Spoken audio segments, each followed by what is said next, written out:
गौमुख आसन। गौ का अर्थ गौ माता।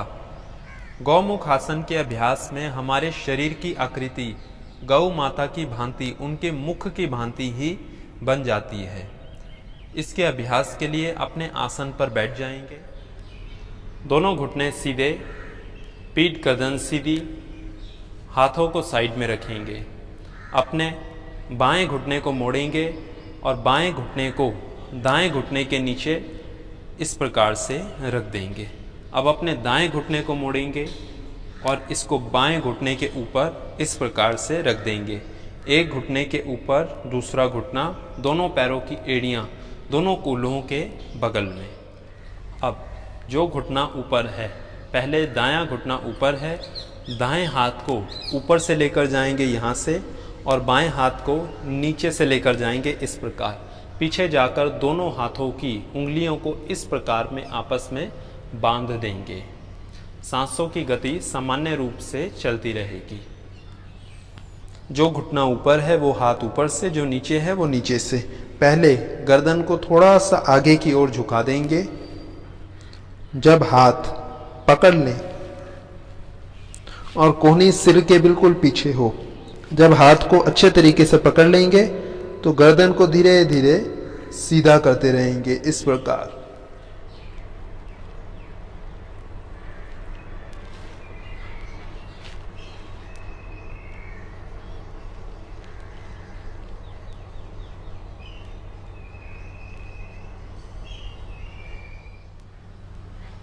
और फिर धीरे धीरे वापस आ जाएंगे।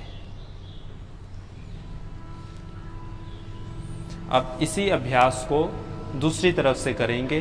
दोनों तरफ से इस अभ्यास को करेंगे। अब जो घुटना नीचे था उसे ऊपर कर देंगे और जो ऊपर है उसे नीचे कर देंगे। अब जो पैर ऊपर है वो हाथ ऊपर से, जो पैर नीचे है वो हाथ नीचे से। सिर को आगे झुकाएंगे, दोनों हाथों को पीछे से पकड़ेंगे। जब हाथों की उंगलियों को आपस में बांध देंगे तो अब धीरे धीरे सिर को ऊपर करते रहेंगे, गर्दन सीधी।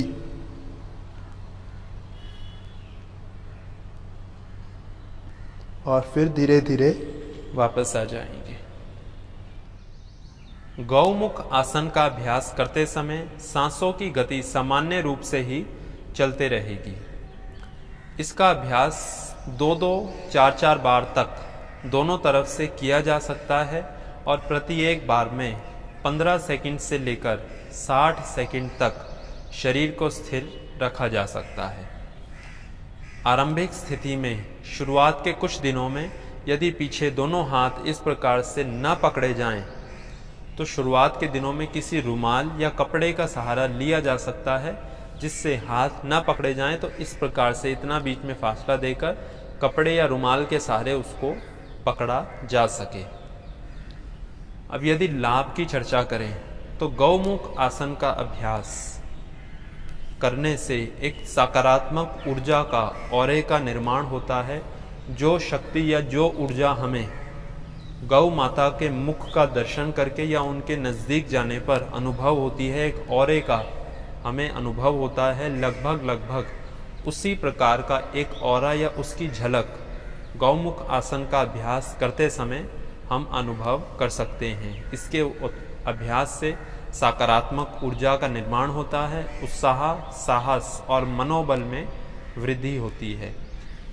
यदि शारीरिक दृष्टि से इसको देखा जाए तो इसके अभ्यास से पीठ दर्द, गर्दन दर्द, कंधों में दर्द, भुजाओं में दर्द, इन मांसपेशियों का कमज़ोर होना या इनमें कठोरपन, कड़ापन अधिक होना, लचीलापन कम होना, इन सभी समस्याओं से गौमुख आसन के अभ्यास से लाभ मिलता है। सर्वाइकल स्पॉन्डिलाइटिस जैसी समस्याओं में भी इसका अभ्यास किया जा सकता है। फेफड़ों के लिए, पेट के लिए, पाचन तंत्र के लिए, लीवर, किडनी, पैंक्रियास के लिए इसका अभ्यास बहुत लाभ करता है। इसके अभ्यास से जब एक हाथ को इस प्रकार से पीछे लेके जाता है तो यहाँ पर पूरे आगे वाले शरीर के ऊपर खिंचाव उत्पन्न होता है, जिससे आंतरिक अंगों में भी खिंचाव उत्पन्न होता है और वह अंग सक्रिय होकर अपना कार्य सहज रूप से कर पाते हैं जो नसें दबी हैं या किसी कारण से कुछ अंगों में रक्त का संचालन नहीं हो पा रहा, तो वह अपनी कार्य करने की क्षमता को कम कर देते हैं या खो देते हैं। तो इसके अभ्यास से सभी अंग सक्रिय होकर सहज स्वाभाविक रूप से बहुत हद तक अपना कार्य करना आरंभ कर देते हैं। तो इसका अभ्यास कई सारे शारीरिक लाभ हमें देता है।